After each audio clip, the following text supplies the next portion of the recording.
Welcome to the fourth day of the Road Rowing 2020 Virtual Coach Conference. I'm Marcelo Varriali, and on behalf of the Competitive Commission, we are pleased to introduce you to the two speakers for this session. Mr. Sergio Lara-Bercial is a reader in sport coaching at Leeds Beckett University and the manager for strategy and development for the International Council for Coaching Excellence. He has published over than 50 articles, frameworks, reports, book chapters, and educational resources. His areas of interest span coaching policy and systems, coach development, high-performance coaching, and positive youth development through sports.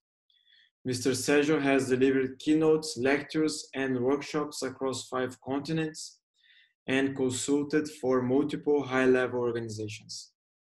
He is also a former international basketball coach for Great Britain and at club level has coached male and female teams to 17 national titles in UK.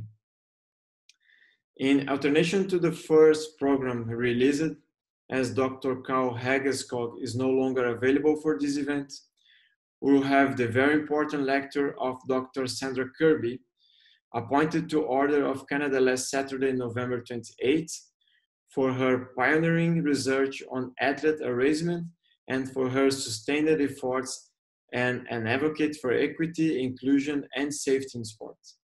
In recognition of her work, she was also inducted to Canada's Sport Hall of Fame in 2018. During her rowing career, Sandra competed at Montreal in 1976, when women's rowing events were included at the Olympic Games for the very first time. As a relevant researcher and educator, in 1996, 10 years after earning her PhD, Sandra published the first quantitative survey on sexual harassment and abuse among high-performance athletes. She has worked with the IOC and UNICEF and many other Canadian and international organizations to make sports safer for athletes. Now, we invite you all to enjoy the presentations of our next speakers. Good evening, everybody, and thank you very much for joining me today to discuss lessons from serial winning coaches. I'm Sergio Lara-Bercial, and I'm based at the magnificent Carnegie School of Sport, as you can see in the background, at Leeds Beckett University in England. Thanks a million to World Rowing and particularly to Rosie for inviting me to take part in your conference. It's an absolute delight to be here with you. So let me tell you a little bit more about myself before I start talking about the serial winning coaches. But I really want to make sure that you understand where I'm coming from and where the research is coming from. I wouldn't like you to just see me as a researcher that is stuck in an office just counting numbers.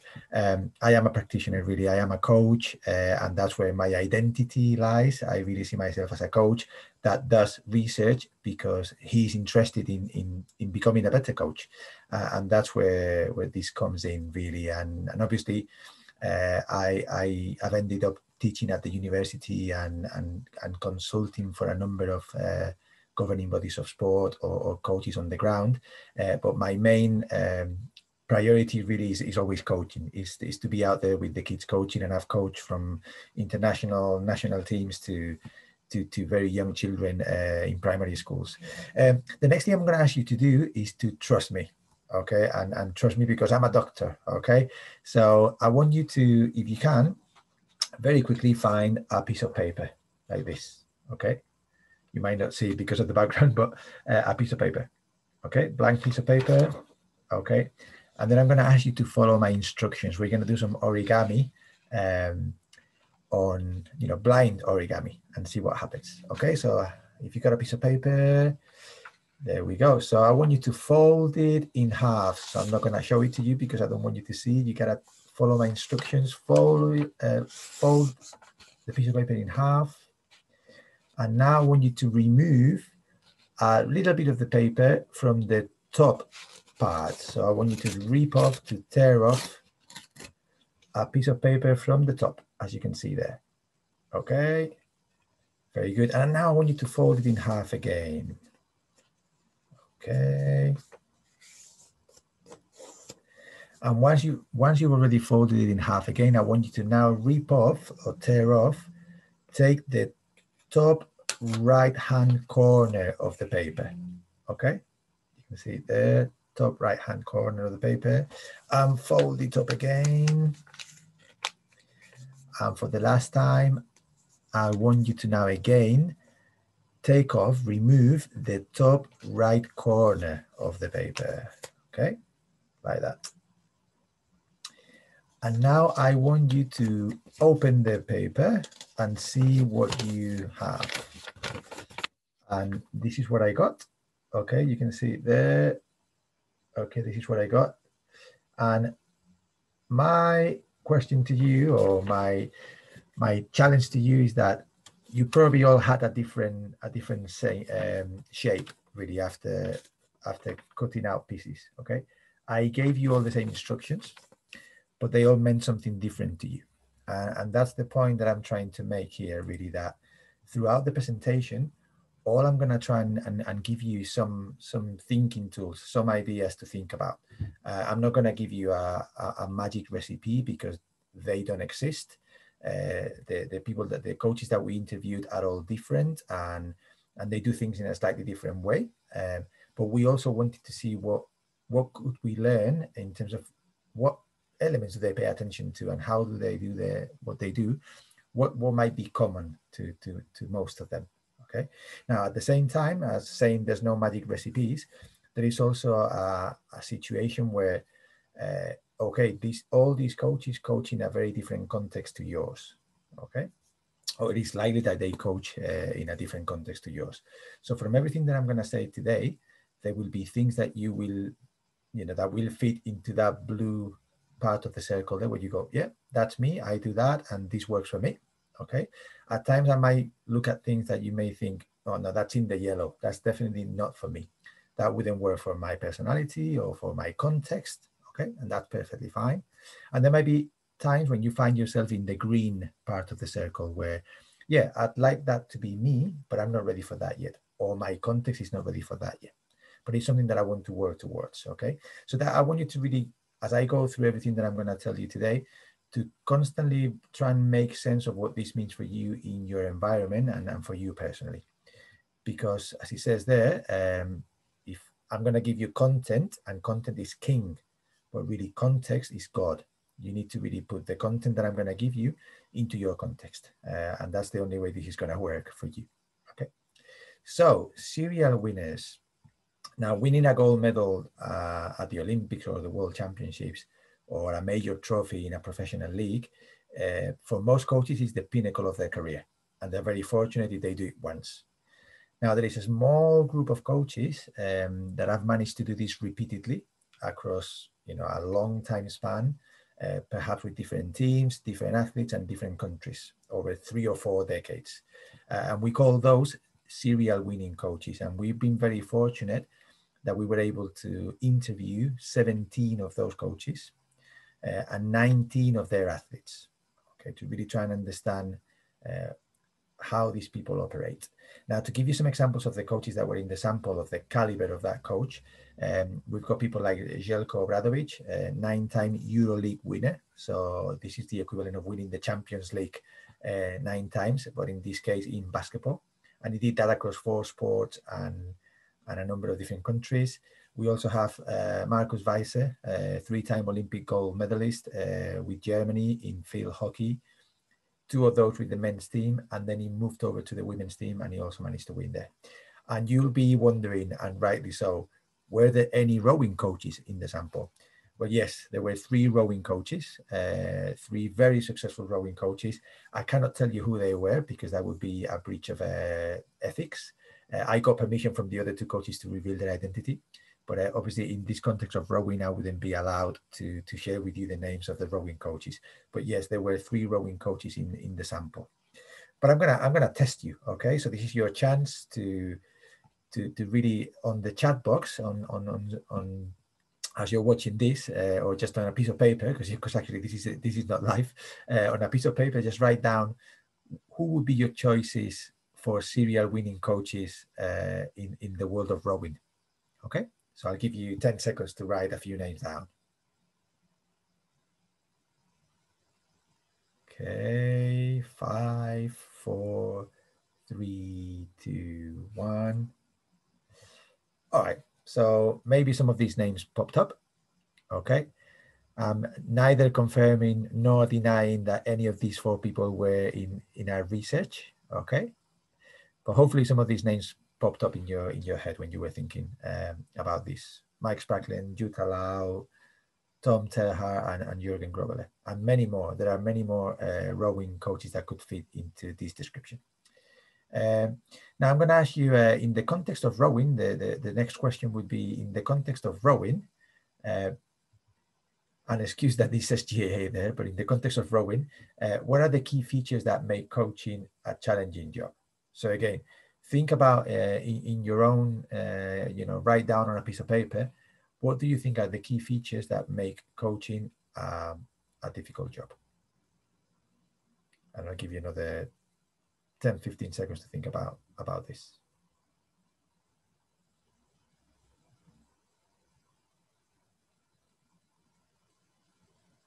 Okay, so I guess I'm asking you this question because we are dealing with high performance coaches. Coaching is never easy.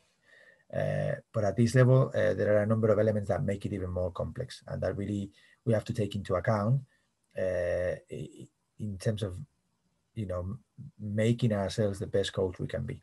But for me, the main realization is that it's not easy. It's not an easy job, and we have to accept that, because if we don't accept that it's not going to be easy, that might lead us to believe that when things are not going well, it means that we are terrible, and we might get down on ourselves or become really depressed and be unable to bounce back, and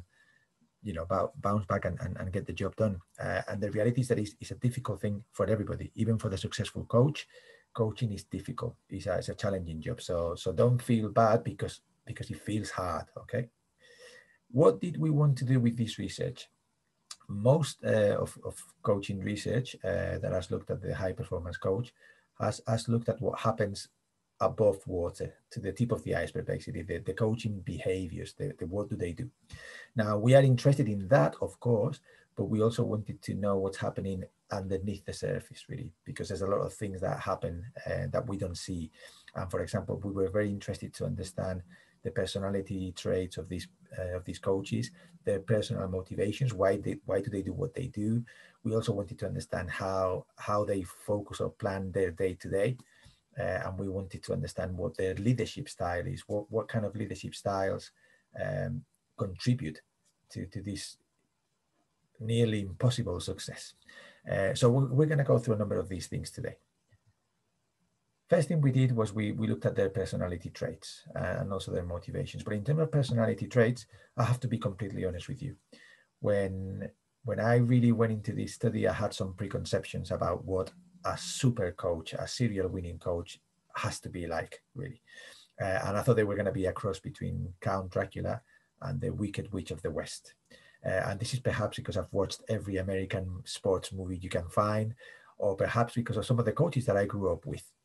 But that was my perception, and they weren't like this, really, and I'll explain why. You'll see how that's not the case through the course of the presentation. To assess their personalities, we used something called the 5-factor personality inventory, which looks at 5 areas of personality. The first one is what we call neuroticism. Basically, this is just emotional stability, basically, if you can call it something. And what we saw from these questionnaires that we gave to the coaches and the athletes is that the coaches were quite low in neuroticism.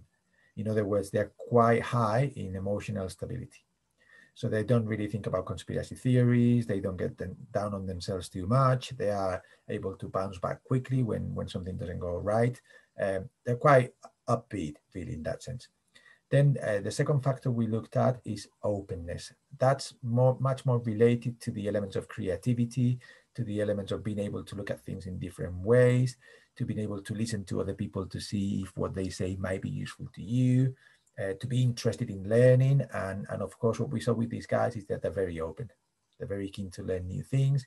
They're keen to try new ideas to see if it gives them an edge. Okay. The next thing, we looked at what we call agreeableness. And this is basically around how good are these coaches at working with other people in terms of being able to see their point of view, in terms of being able to make decisions in a consensual way. And what we saw is that these guys were somewhere in the middle. Okay, both in terms of that the majority were in the middle. There were some exceptions, but really they were a little bit. Yeah, they're able to listen to people, but at the same time, they want to make their own decisions, and they're pretty strong. They have some pretty strong views about certain things. The fourth element we looked at is extraversion. Basically, this is related to how competent we are in social environments. And what we saw is that these guys are competent in social environments, but they don't have to be the joker or the clown in the room. They don't have to be a fantastic comedian or have this super charismatic personality. We didn't see that. There was a couple of examples of coaches that were really like that, but in the main, the precondition to become a great coach is just to be good with people, but you don't have to be an entertainer. That's not the point. And that was corroborated by the athletes. They very rarely talked about their coaches about, as if they were the life and soul of the party. They're not like this in this case. And the final element is the idea of conscientiousness, which is how hard you work, basically. And again, no surprises here, really, and you're all coaches. These guys work pretty hard. Okay. Now, main point here, to me, a couple of things really. First, that the profiles were different for all 17 coaches. So please don't feel like you have to comply completely with this profile that I just presented. Having said that, it is important to understand that particularly it seems like the working hard is a precondition, but I think we all understand that. I think the idea of being emotionally stable and finding ways to remain emotionally stable, that's really important, and we'll come back to that again. And the idea of being open to new experiences and new knowledge. And then in terms of agreeableness and extroversion, for me, I think one thing is that we have to stop thinking that to be a great coach, you need to be super charismatic. Again, research both in sport and outside sport doesn't show that. So if you're not that type of really in-your-face person that is always making everybody else laugh, don't worry, you can still be a great coach. And I think that to me is important to understand. Okay, the next thing we looked at is the idea of motivation. And motivation, we particularly looked at two things. We asked the coaches, when you wake up in the morning, what are the kind of things that you plan to do? Okay, and we looked at two things, and then we broke down this motivation into two areas. One is what we call whether they had an approach or an avoidance mentality. So in other words, when a problem arises, are they trying to escape from the problem and brush it under the carpet, or are they really trying to grab the bull by the horns? And that's what we saw here. Now, in reality, what we saw is that these guys are mostly or completely bull by the horns. When there is a problem, they face it straight away. They don't really delay these. They don't let things fester. They constantly just attack the problem and try and fix it really quickly. The other element of motivation that we asked them about was, okay, so when you're doing your thing, are you doing it for yourself because you want to be a great coach, or are you doing it for others because you want to support your athletes, achieve their goals? And the reality is that we saw that these guys have a mixed profile. And that doesn't mean that they're either high on for me and low on for others, or the other way around. You can actually be high on both, okay? And that seemed to be the majority of the coaches here had that really high element of both. They wanted to do things for themselves because they really wanted to win, and they also had a real sense of purpose and duty towards their athletes and their countries and their clubs. So a real balance, and we'll come on to that later on because this seems to be important for other things as well. So when you put the personality profiles together, from motivations to personality traits, you get a particular type of person. So let me describe what that person looks like a little bit for you. So this person will have a clear vision and a focus. They're always focusing on the future. They know what they want and they know where it is. They're very optimistic. So they understand that nothing is easy, but they believe that the glass is always half full. And they're emotionally quite stable. Okay, they really are able to put things in perspective. That allows them to be go-getters. They don't wait for things to happen to them. They are you know, they really make things happen. They're also very good students, and they take pride in hard work. So that's kind of the personality profile of these guys. Okay, and but that in itself is not enough. Okay, so we understand their personalities, we understand their motivations. We wanted to also see what their values and beliefs, what their coaching philosophies are about. Okay, and obviously those are informed by their personality traits and their motivations. But we found 3 key areas in terms of values and beliefs that were working for them. So again, quick question for you before I tell you about the values and beliefs of the serial winners. Just if I give you 15 seconds, could you write 3 words that signify your key values and beliefs? Go ahead.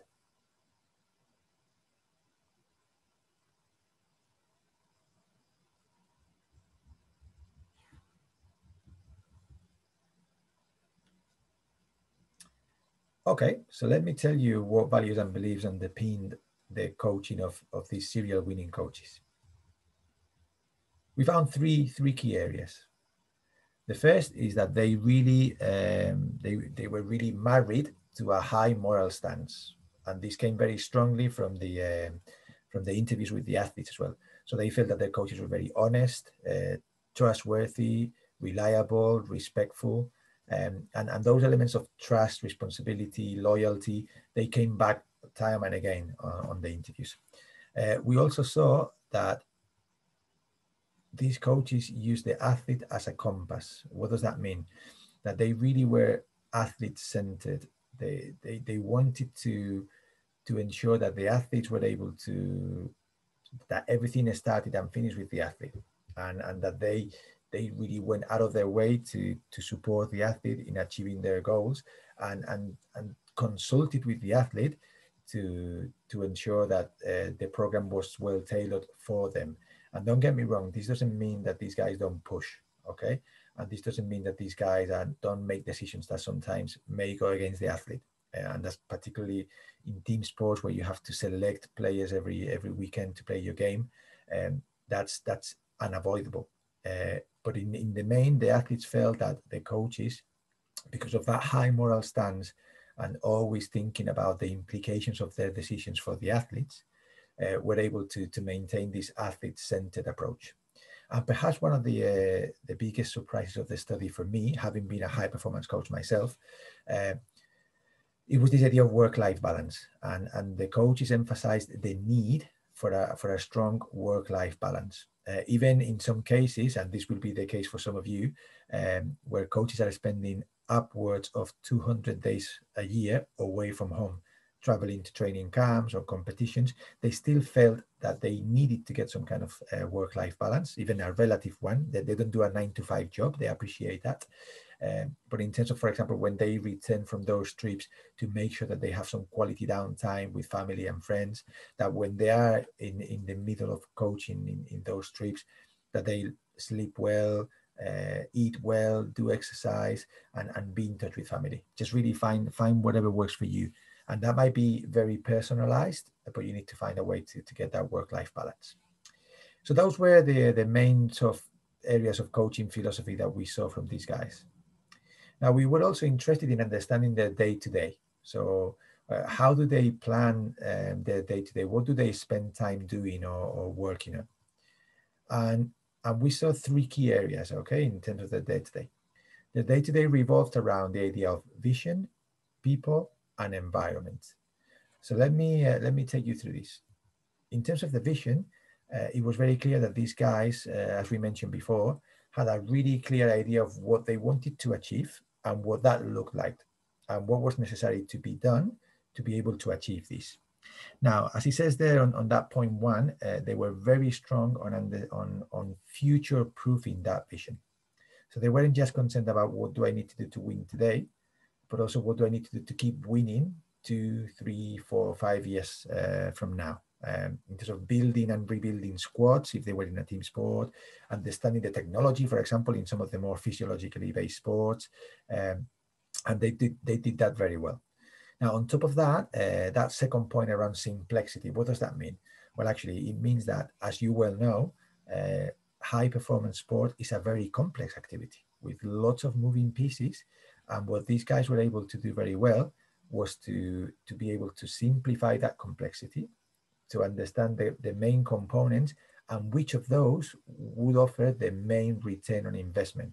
Because you can really try to impact everything. You can't, even if you got all the money in the world and all the time in the world.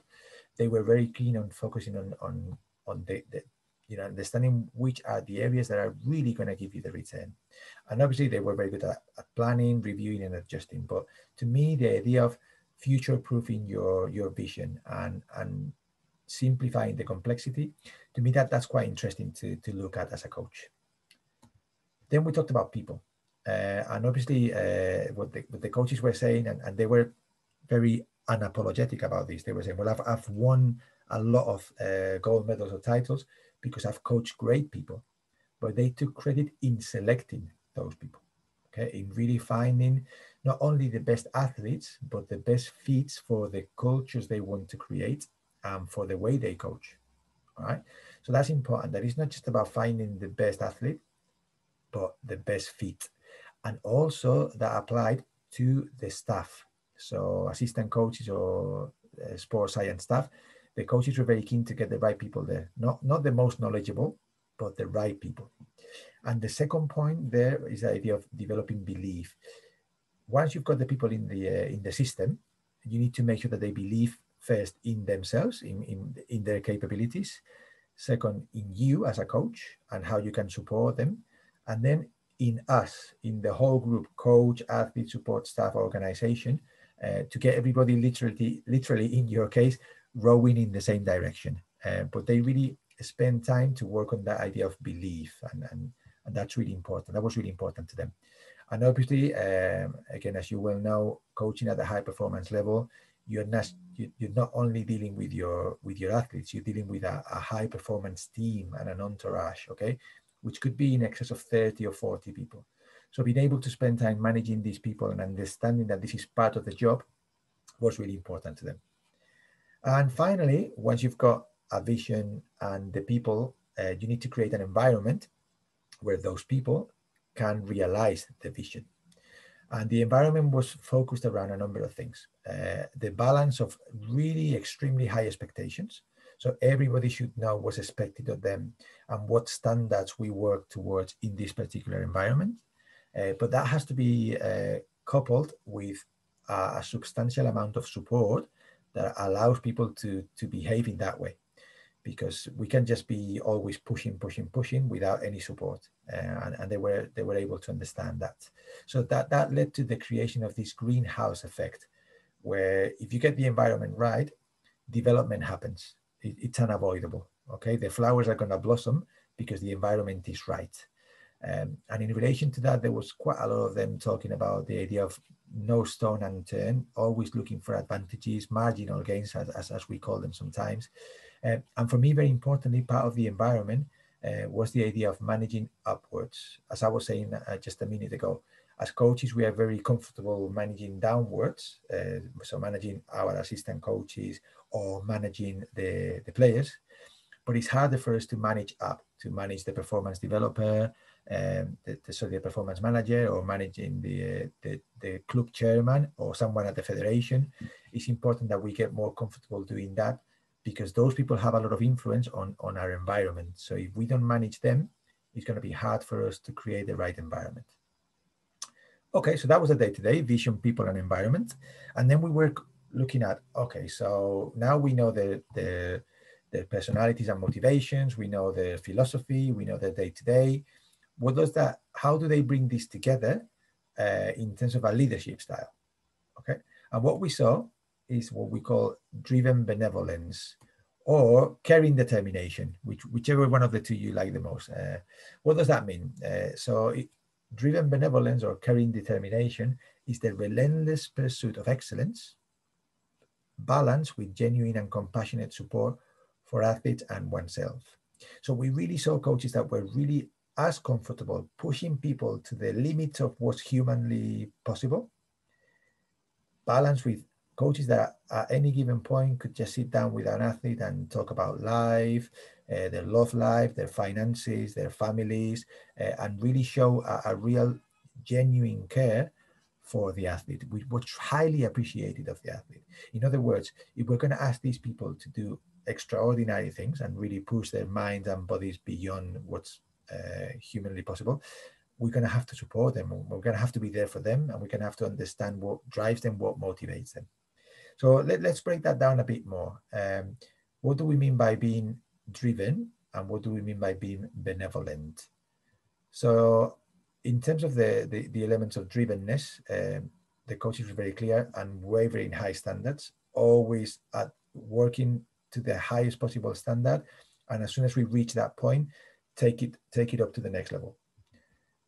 The coaches talked about developing and having themselves a high sense of purpose and duty, that you and everybody in the environment feels compelled to constantly do their best, the best for the athlete, to achieve whatever it is on the behalf of the nation or the club or the fans or the public.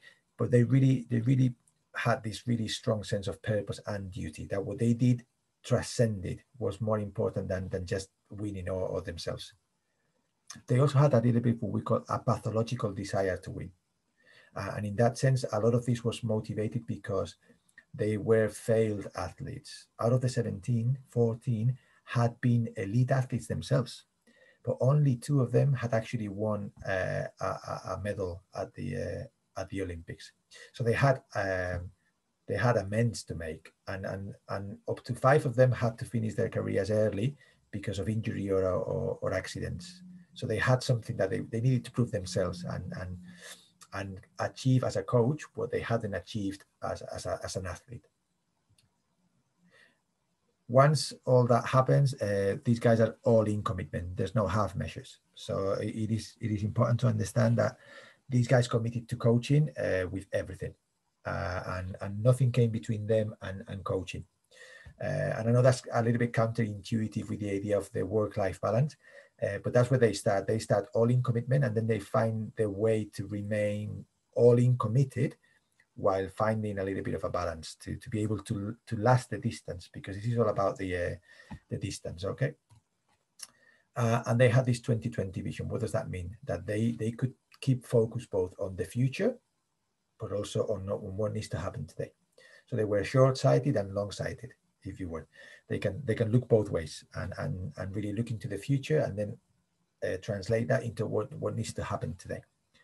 What about the benevolence? So for the benevolence, we saw a number of things.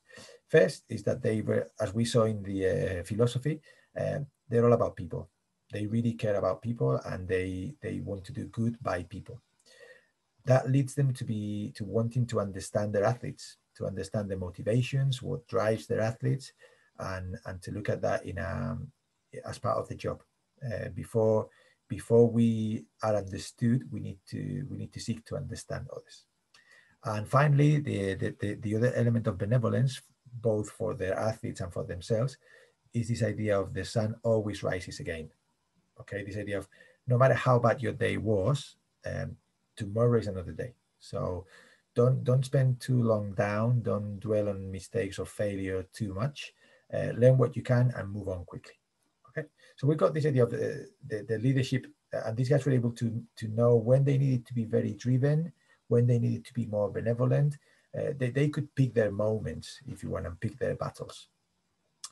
So once we understood this, we thought, okay, so what are the benefits of all these things? Their personality traits and motivations, their values and beliefs, their day-to-day activities, their leadership style. What is the benefit? Why is this useful to becoming a really good coach? And we came upon the idea of cognitive and emotional flexibility. we believe that the combination of all these things afforded these coaches the possibility to be cognitive and emotionally flexible. So what does that mean? It really means becoming a bit of a chameleon. That flexibility is the chameleon changing their spots. From a cognitive point of view, cognitive flexibility, we talked about the idea of being able to change your behaviors, okay? Behave in the way that it's needed at a particular time, depending on the situation, depending on the athlete, and depending on the context. Not always being the same person, but actually being literally a chameleon. That also allows you to have some more creative solutions. When you have high cognitive flexibility, you're not married to your ideas. If there is a better idea or a better solution presents itself, you're happy to go with it. And also, cognitive flexibility is good in terms of increasing your levels of self-awareness and your levels of self-control, which were constantly something that the coaches and the athletes came back to. That the importance of being self-aware and have high levels of self-control. And finally, cognitive flexibility allows you to become a quick learner because you're so self-aware. You know what you're good at, you know what you're not, and you can fill the gaps because you understand where those gaps are. From an emotional flexibility point of view, we saw three things. First, being emotionally flexible allows you to embrace the roller coaster of high performance sport. It is what it is. It's not going to be easy. It's not meant to be easy. So just enjoy it because that's the way it is. It also allows you to stay level, okay, and live another day and just make sure that no matter how bad your day was, you can bounce back and look forward to the next day. And it also allows you to be compassionate because you got such an emotional range that you know when you have to just put yourself in someone else's shoes or in your own shoes and be compassionate and deal with those situations in a compassionate way. Okay, so all this leads to the fact that these coaches have very adaptable behaviors. And that's something that I'd like to leave you with, okay? That as a coach, while you have your set way of doing things that you've been working on for 20 or 30 years, that you still have to be very adaptable because coaching is dynamic. The environment that we work in is extremely dynamic and changeable, and we need to be able to adapt. Now, the final thing that we wanted to understand then when we look at all these things is, can we actually categorize these people into types of people? Who are these people? Okay. And we came up with two main types. So on the one hand, we had some coaches that were a little bit like either Indiana Jones or Lara Croft. And we call them the Righteous Avengers. Okay. And these coaches were a little bit selfish. They really wanted their own success. They had a real desire to prove themselves based on their previous history. They were actually, though, despite this selfishness and need to prove themselves, they were very good at heart. They had a great heart and fought for the right cause for the athlete.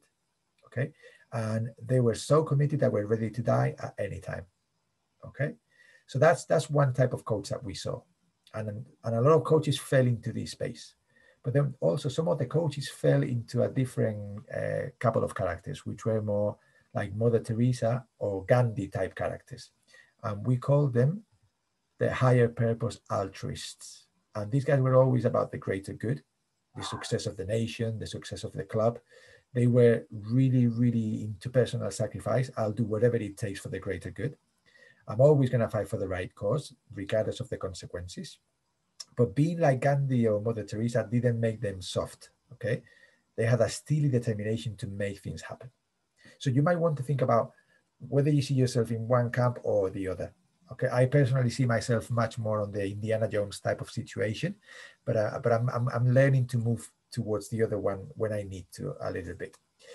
But interestingly, both types of coaches, the Indiana Jones, Lara Croft, and Mother Teresa, Gandhi, within them, all those two types had a third type of coach in there, and it's what we call the Homer Simpson type of coach. Okay, because Homer is the what we call the grounded realist. In the midst of this dynamic environment, that one day you're up here, the next day you're down here, the grounded realist, the Homer, was the character that was able to, or the part of their personality that allowed them to go, you know what, shit happens, okay, and we just need to move on. And it also allowed them to find the balance, the me time, the understanding, you know, you need to understand what your donuts and your beer are, so you can actually regenerate and refresh and cope with the craziness of the high performance coaching environment. Okay, so my advice to you would be, whether you are Indiana or Gandhi or Lara Croft or Mother Teresa, find your Homer. Okay, find your Homer and allow Homer to keep you fresh and keep you going. Okay, thank you very much, and I look forward to your questions. Thanks a million.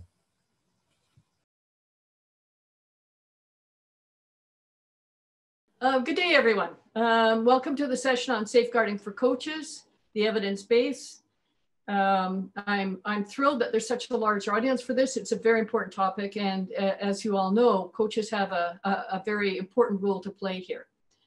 I'd like to thank Marcello for the introduction, and I'd like to thank World Rowing for their in general, their work in safeguarding. It's really, really important stuff. Next slide.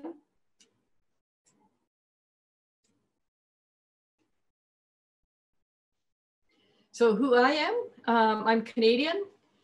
I'm retired from the University of Winnipeg. I live in the center of the country. And as I'm doing this, it's about -7 or 8 outside on a glorious winter day. I am an international advocate for safeguarding. I am a founding board member and still working member of the Safe Sport International. And I'm an Olympian in rowing. The very first year women were allowed to row. And I'm a retired umpire because I've aged out. And I've been a researcher in the area for quite a long time. And I've worked at some of the local levels and also at the various highest levels of at the IOC and UNICEF and at the IF level here. Okay, next slide. Okay, why? Why are we talking about this? We're talking about this because World Rowing believes that it's the fundamental right of all individuals involved in rowing to be able to participate in a nonviolent, safe, and respectful environment. Very good words. It's what World Rowing believes. What's most important is what's next, where World Rowing acknowledges its duty of care in this regard and is committed to creating and supporting an environment and a culture free from harassment and abuse. And that means that World Rowing not only believes the above statement, but also is committed to ensuring that everywhere rowing is done is safe and free for athletes, where they can reach their full potential in the sport of rowing. And as you can see on the right side of the screen, there are a number of cases that have come up. Rowing has been relatively free of these cases, but that will not always be the case, as you know. Next slide. Okay, the science. So we know that evidence is the base of good policy, and that we need good evidence to move the needle on eliminating violence in sport. And I've got gender-based violence because when we talk about sexual harassment and abuse, it happens in a gendered environment. And sport must make an effort to get the best data. And I've put this in here specifically because we have a lot of data across sports, and we have very little data that drills down on individual sports and looks at what the evidence base is. And once we know the evidence, then we know where to move. And so sports are beginning to look at their own evidence base now. So what we do have to this point is we have prevalence research. We have how much of what kind of abuse happens around over populations of sport, like national team athletes or all of the athletes in Germany or something like that. There is a focus on incidences and case studies. There's almost no work on the lifetime prevalence. So if you took older athletes and you asked them to look back on all of the incidences of harassment and abuse in their lives, what would that look like in every sport? We don't know. And we've never asked really old athletes like me about their experience. Okay, next slide. Okay, the science. I've said about the importance of reliable data. I'm going to suggest something here, and that is putting survivors at the center of this work. And that is putting athletes with experience of harassment and abuse or violence in sport, putting them at the center of the policies and programs that we develop. if it'll work for them, it will work for all of the other athletes who are less vulnerable. It will not work the other way. If we develop policies for the mainstream, then it's almost positive that they will not work for the those on the margins. We need good data for our setting of priorities. We need good data to guide our programs. We need good data to monitor our progress to know what works.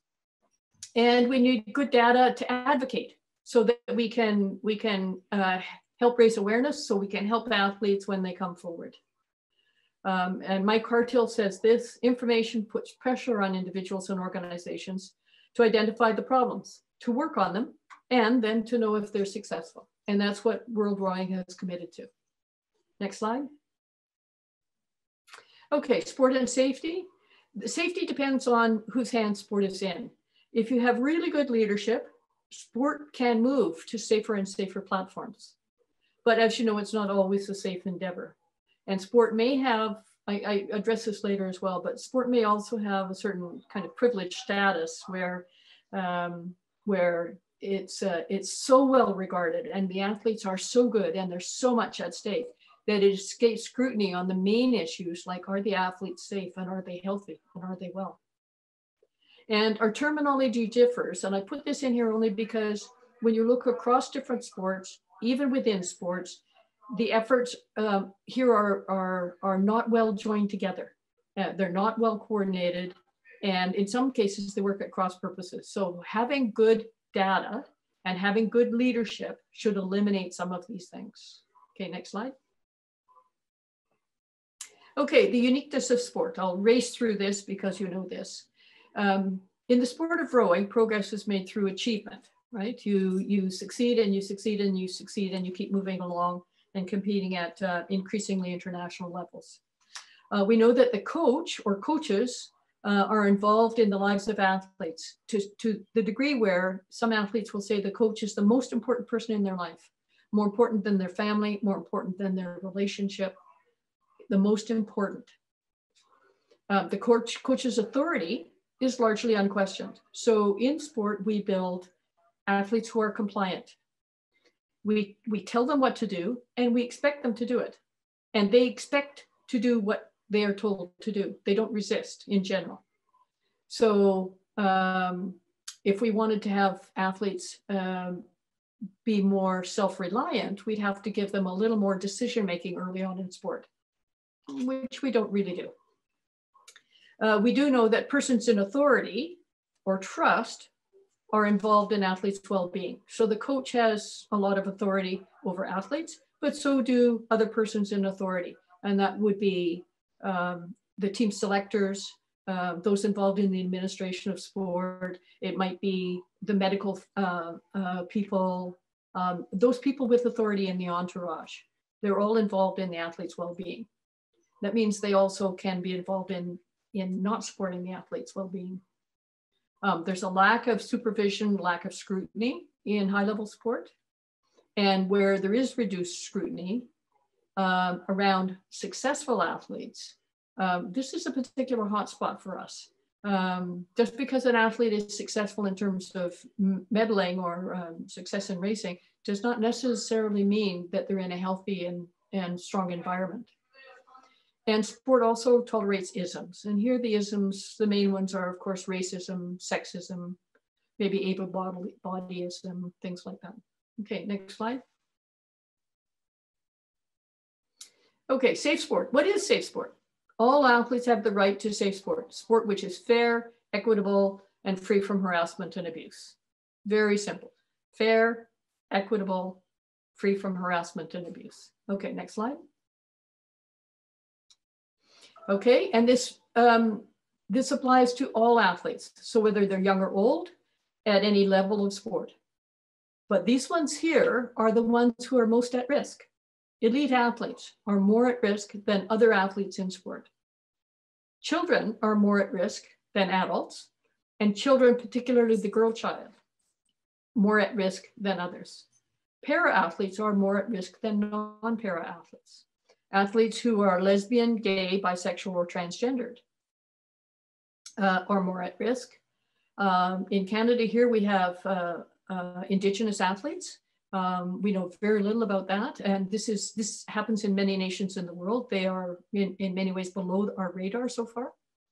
And in general, those on the margins, economically on the margins, geographically, ethnically, and so on. And I will have underneath intersectionality that these categories overlap. So if you wanted to identify who was most vulnerable, you would probably pick an elite child, para-athlete, who was trying to figure out their sexual identity and who was economically impoverished, right? So you can see how they work together. When you have vulnerability, you have the potential for abuse. That doesn't mean it always occurs, but you have the potential for abuse there. Okay, next slide. So that takes us to a very short section, and we'll go through this quickly on the definitions. So I have here the definition of violence that comes from the Convention on the Rights of the Child, which is all forms of physical or mental violence, injury or abuse, neglect or negligent treatment, maltreatment or exploitation, including sexual abuse. It's a really big definition. The next one is gender-based violence, and that's when those things, those violences, happen because of a person's gender or their gender identity, how they present themselves.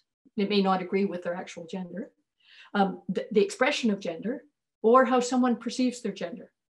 So when the violence occurs, it's because of this gender, it's because gender. Now you think of rowing, rowing is a gendered sport. We have women's events and we have men's events.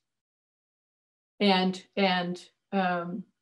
because of that, there are differences. And where you have differences, people can exploit them.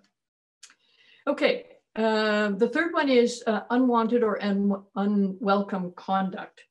And all I wanted to say there is that abuse, particularly something like sexual harassment, sexual harassment is in the eye of the beholder. It does not matter whether you intend to sexually harass someone. It is how that person receives the behavior. So unwelcome, unwanted, of a sexual nature, can be verbal or nonverbal, and it can be physical. Okay, next. So other terms you might see, you'll see safeguarding, you'll see child protection, and that's where we're specific about working with children. You've seen the word abuse. You see harm, which is the negative impact or consequences upon an athlete, includes intended harm. And intended harm is a term we're using increasingly because we want people to realize that when violence happens in sport, it is intended. It's not an absence of something. It is an intent to harm. Okay, next. Okay, I'm sorry about this. I apologize off the bat for this very busy slide. I'm going to focus your eyes right down the middle where it says psychological. You can see the word right in the middle of the page, psychological. This slide we developed for the IOC, for the consensus statement in 2016. And based on all of the literature to that date, we concluded that the psychological abuse is the portal through which all of the other abuses then occur. So first there is psychological abuse, then there are the other kinds of abuse, like physical, sexual, and neglect, and the different mechanisms through which they happen, like cyberbullying, negligence, hazing, contact, physical contact violence, physical non-contact. You know, you can get any combination. But the psychological or emotional abuse is the portal through which the others happen. First, the athlete is made vulnerable. Their vulnerability, is identified and then used for all of the other forms. The impacts, I'm taking you to the right of the screen, are about athlete impacts and organizational impacts. For the athlete impacts, what you see is that no athlete remains unaffected. There's nothing positive that comes out of harassment and abuse in terms of the athlete and their mental health, their success in sport, their success in their lives. It has an impact and it's always negative. for organizations where cases do come forward and organizations are unprepared, they can suffer any from that list shown there: reduced mental tally, reputational damage, and so on. But if an organization is open, has good policies, has worked very hard on education throughout, and is ready when cases come forward to respond in positive ways, then the organizational impacts are not this. They're in fact what an organization who is responsible, that's the impact. They get seen as a responsible organization who's really done their homework and is really trying their best to keep athletes safe. Okay, next one. Okay, just a note on maltreatment. The 3 bottom sentences, I just want to focus on 3 words. Maltreatment is a word you see out there as well. Maltreatment or intended harm is the same. It's the same concept, but we use maltreatment because we want to highlight that it depends on a relationship that exists between a coach and an athlete, between an athlete and another athlete, or between a medical person and an athlete. But there's a relationship there where behaviors occur. And maltreatment occurs in the context of that relationship. So healthy relationships go a long way in terms of preventing athlete abuse. The next one down is about integrity failures. Where there are failures in relationships, they are integrity failures. They don't show that an organization has good governance. They show instead that the organization has integrity failures. So we want all of our sports to have good governance. So when these things do occur, they're not integrity failures, but they may be individual problems that can be resolved, but they're not problems that the organization has aided and abetted. And the third one, again, the intent of the perpetrator is irrelevant in all cases. It doesn't matter what the intent is. It is how the behavior is received and what harm is done. Okay, next. I hope you're hanging in with me. This is a little bit of the slow baseline, but this work is so important because it's a foundational element for all of you. It's like when you're coaches and you do your education, you have no problem taking education in first aid. You have no problem in doing concussion training, and should have no problem doing safeguarding training. Particularly in these COVID times when we're really concerned about the health of our athletes and the health of our teams. We're trying to be really respectful of healthy environments. This is all part of the same thing. So just to reiterate, the types of abuse: psychological or emotional abuse, the first portal, and then afterwards physical, sexual, neglect, and then we've put bullying down there, which is repeated aggressive domination, using intimidation, threats, coercion, and force to create feelings of fear and helplessness. So it's often a form of peer abuse, although it may be aided and abetted by those in authority in sport, like hazing would fit in here. Okay, next. Okay, what does the data show us? So how big a problem do we have? Well, the early work, so this is part of my work. The first block there is my work in 1996 and 2000. And it showed it was a survey of all high performance and recently retired high performance athletes in Canada. So these are our national team athletes. More than 1 in 5 had, and I'm going to quote, sexual intercourse with persons in a position of authority over them in sport. So more than 1 in 5. Now in those days, if we asked all of them, is this sexual abuse? Many of them would have said no, because it would have been quite normalized.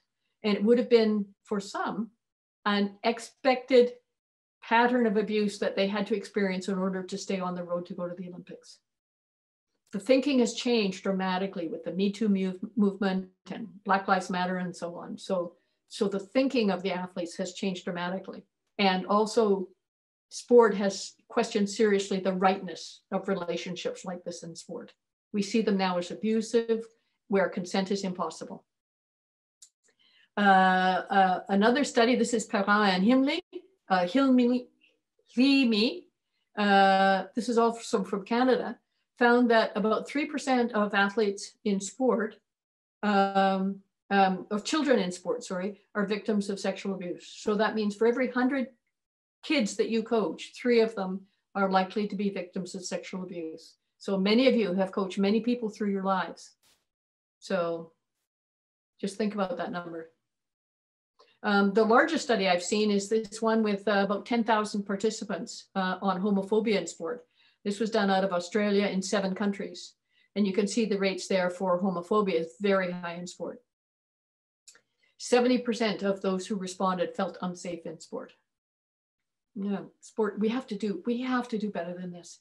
Sport is such a wonderful experience.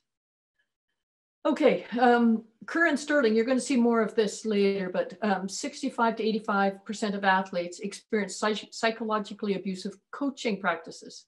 So this is not psychological abuse in sport. This is coaching practices themselves. So 2/3 or more of the athletes have experienced at least one instance of abusive coaching practice. And the final one there is about, for persons with disabilities, they're about 4 times more vulnerable than non-disabled people to abuse. And we're just beginning to uncover what this looks like in sport. Okay, next one. Okay, the data continuing. This is a study from Germany. Showed that 50% of, it was a large study, 50% of the athletes experienced some form of sexual violence in their lifetime. So that's in sport in their lifetime. Okay, most perpetrators were male. 70% in this, the Vertoman study, 77% of the perpetrators were male coaches. The next one, 98% of the time perpetrators were coaches, teachers, and instructors. These ones, the range is a little bit younger. 16 goes up to 63. Okay, so coaches, teachers, instructors, and often they're overlapping. When you look at school programs, they're teachers and coaches. Peer athletes, we're beginning to understand more about peer abuse now. Peer athletes may perpetrate abuse.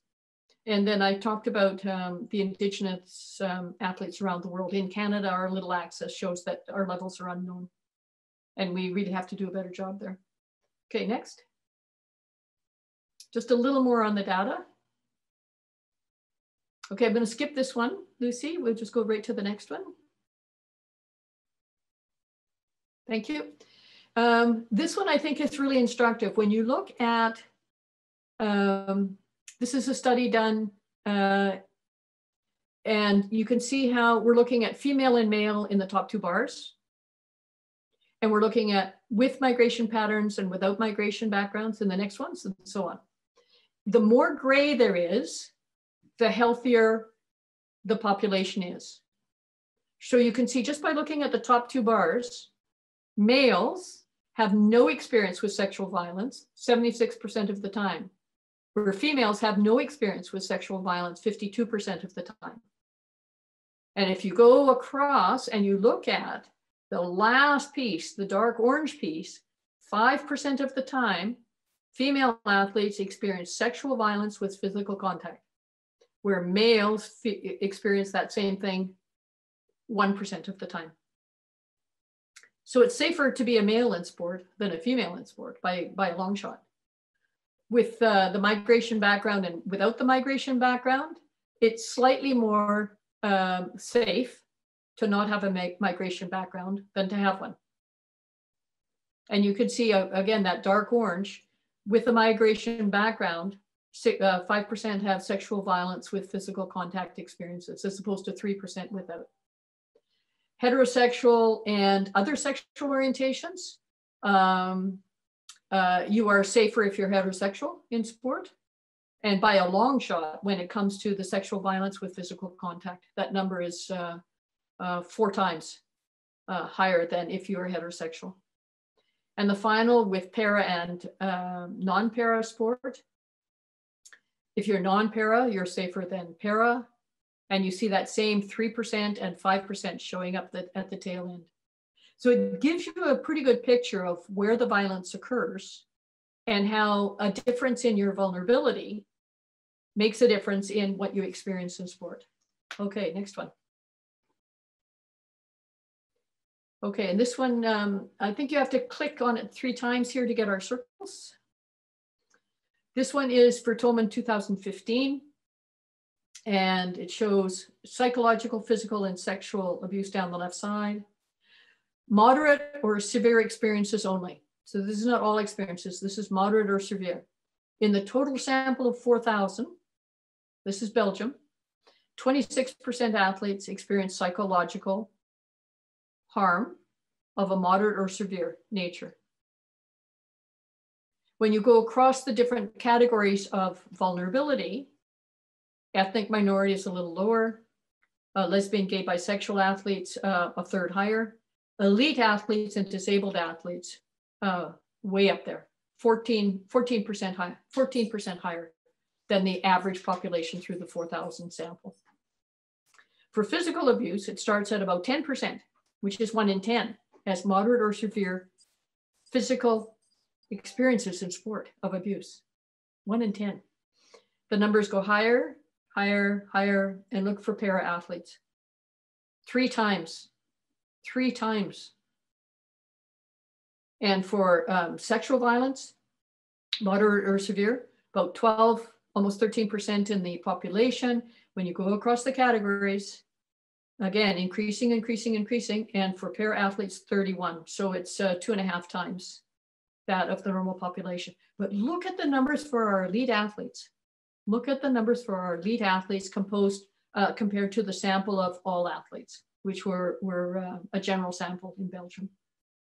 So this is something we have to be attentive to.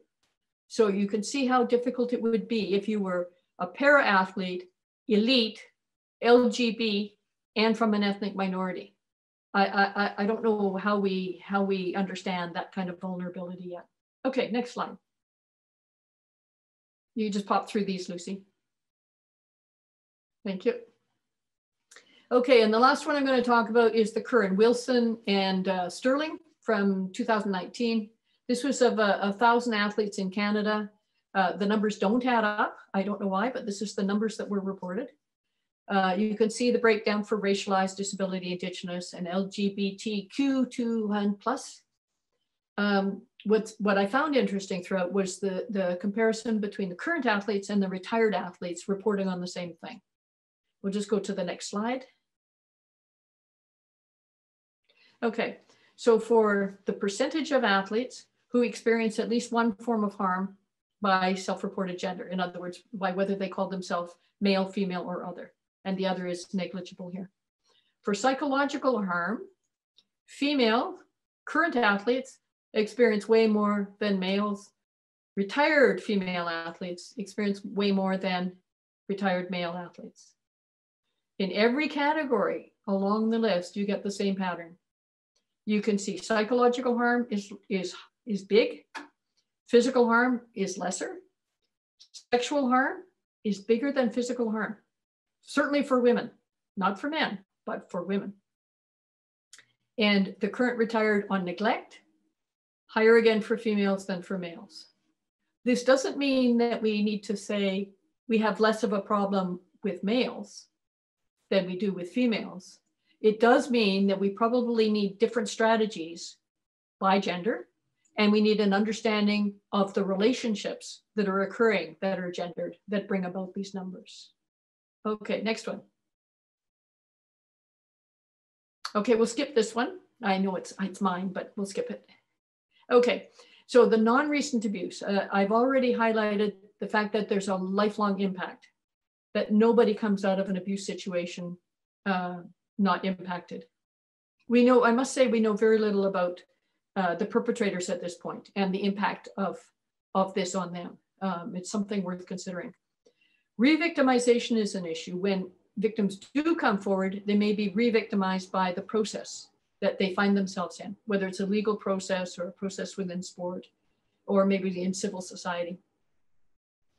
When an athlete comes forward, it affects everybody around them. It radiates out. Everybody is influenced by it. And finally, for historic abuse cases that are finally reported after a long period of time, there's still a very high level of risk to current athletes. Most who come forward after a long time will say, well, I realized that the coach was still coaching and that coach is still abusing. And so that's why I'm coming forward, even if it's at risk to myself. Okay, next. Okay, so disclosures. So we're coming towards the end here. So Disclosures are when athletes speak out or others around them who know about the abuse speak out. And athletes will tell you, if they have been abused, other people around them knew about it. Either their peers or adults around them knew about it. There's at least one, several, sometimes the whole sport knew about it. They're the last people to ask to come forward, the least likely to come forward first. Okay, so the policies we have now are set up for the athletes to disclose. And we generally want to know who knows what and how long have they known it for? Why didn't somebody say? And why did they say? Why do some people whistleblow? Why do some people say right away? And why do others not say and think it's none of their business, or, you know, because of solidarity with so-and-so or something, they don't say. So we don't understand that dynamic, and we're gonna spend some time there. When are the disclosures made? Are they made close to when the event happened, or are they made after a series of events and a cumulative effect? Or we just don't know. We don't know why people disclose when they do disclose. We also don't know why they disclose to certain people and not to others. We do know that if they're going to talk about the abuse to a sport, to a reporting process, they first need to know whether they trust that process. So that's why the call-in number, a chance to talk to someone is so important. It may not be a reporting, it may be a chance to talk to see whether they trust the process before they actually would go and make a complaint. Individual and organizational responsibility needs to be well sorted out. So when a case does come forward, boy, rowing has its act together and is able to handle it all the way through. That's what you want. And that's what you want confidence in as a coach, that your organization is ready, has the right processes in place, and will manage to protect those athletes as they go through that process, and to protect you if you're part of their environment. Okay, and finally, disclosures. The role of the preventative efforts by the international federations are really important here, because they're showing leadership. And leadership is a key word that comes up over and over again. If you have good leadership and good policies, then you're in really good shape. Next. Okay, why don't athletes report? So we do know some of this, and we're getting to learn more about this all the time. Athletes are afraid of what will happen. They're afraid of what will happen to them. They're afraid of, for example, if they're on a scholarship, they're afraid that the scholarship might dry up. You know, there's an economic current that supports some athletes through sport. They may be afraid that nobody will believe them. They may be afraid of the bottom right. They may be afraid of getting someone into trouble. They really like this person, and they're really afraid that, you know, now they're going to be in trouble, and that person won't be able to move them forward through sport, and that person will be out of sport. So there's a lot of fear. They may also have been told to keep it silent, keep it secret. So they're afraid of making a secret. They may be shamed. They may have a sense it's their fault. They may not know for sure that it is not their fault, because, you know, they're old enough to say yes or no. And the one on the bottom left is the one that I find most problematic. And that is that they may think it's not a problem because it's so normalized and there's complicity. No action was taken on other things. Why would action be taken on theirs? So they think that these harmful behaviors are just part of what's required to be in sport. And that I find particularly troublesome. And we can change the norms. You know, that's something we can do something about. Okay, next one.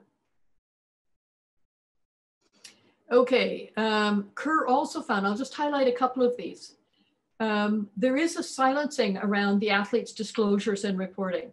So even if they do come forward, sometimes they go to a place in sport and then they're quieted down. A lid is put on and they're put off to the side. And the athletes know this. And if it happens over and over and over again, they'll never come to the sport. So if we have within sport solutions, we may be in difficulty if we have some of this silencing going on. We need sport solutions, but we also need help from the outside to keep the integrity of what we're doing open.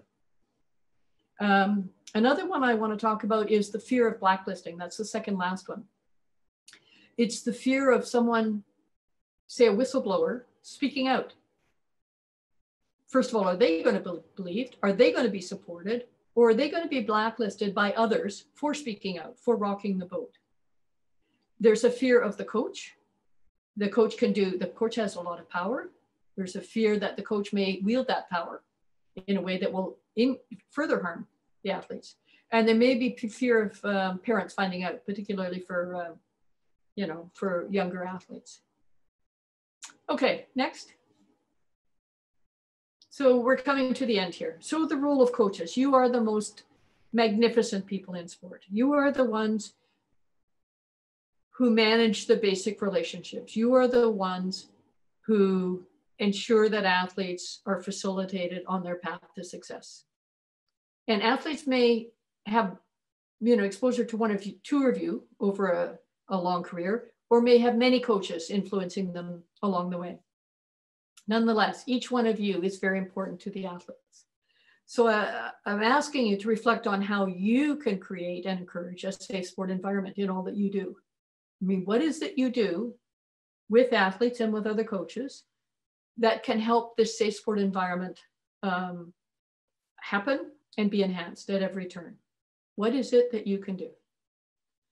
The second, and this is a positive for you, is that you as the coach need the training, you need the protection, and you need professional guidance about what to do when abuse happens in your sphere.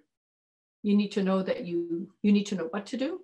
You need to know that if you do it, you will be protected by your organization and by the sport system.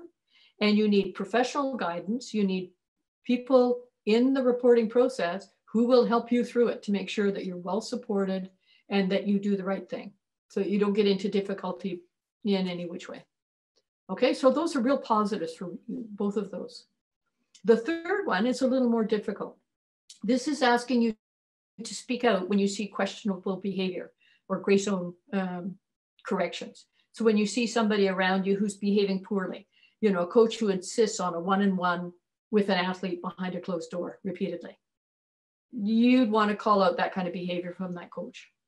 And you'd also want to talk to the coach and the other coaches about how this kind of behavior it doesn't protect them in any way, leaves them vulnerable, and also leaves the athletes vulnerable. And it may be that nothing happens, but nothing has to be seen not to happen as well. You should know about hearing disclosures. And World Rowing has a really good process for receiving, recording, and reporting disclosures. So you should know your role in that, know what it's like to receive, to record, and to report.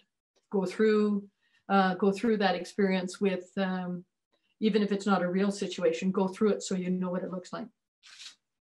Education should be ongoing for both coaches and for athletes, and it might be separate, but maybe not. The athletes are calling for education for them along the body and the words for the body and the shaming of the body and the treatment of the body by others. So you can expect that in the future, that you'll get some education on that as well.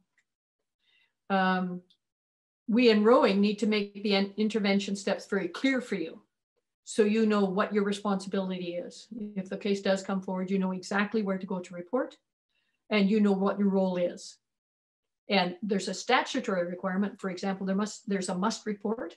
In many countries, there's a must report for children, not even child abuse, but suspected child abuse.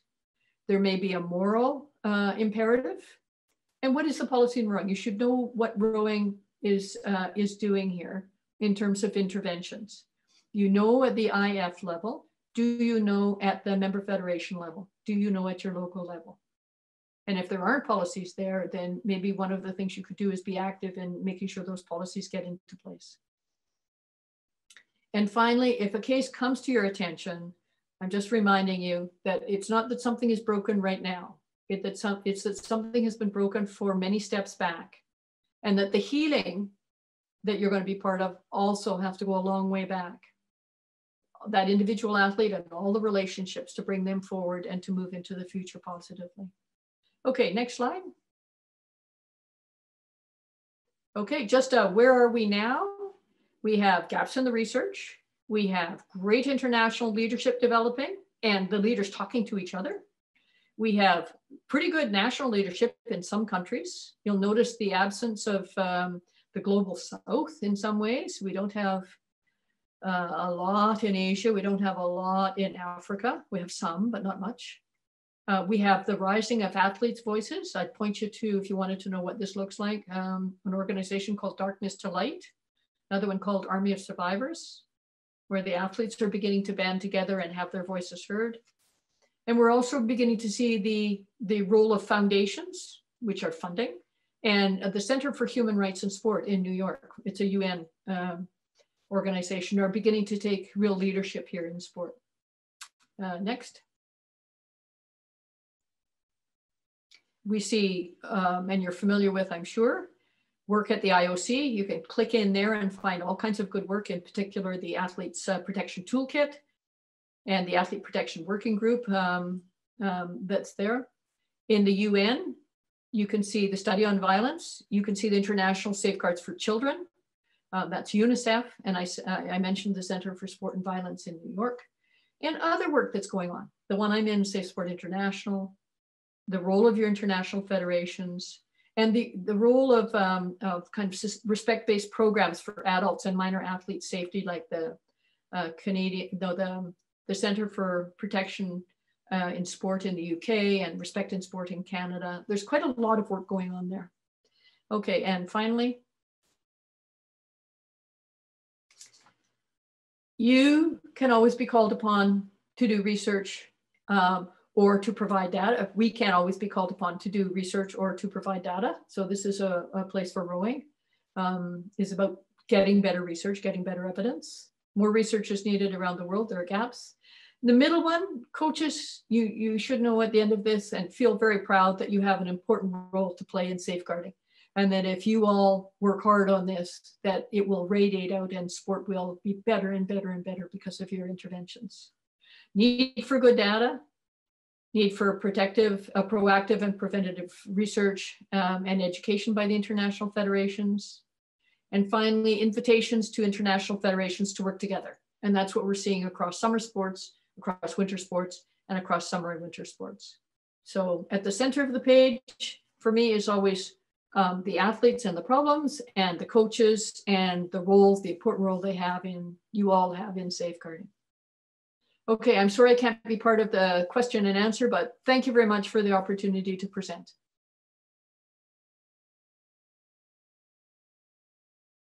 On behalf of the Competitive Commission, I would like to thank Sandra and Sergio for their significant contributions to the Roll Rowing 2020 Virtual Coaches Conference.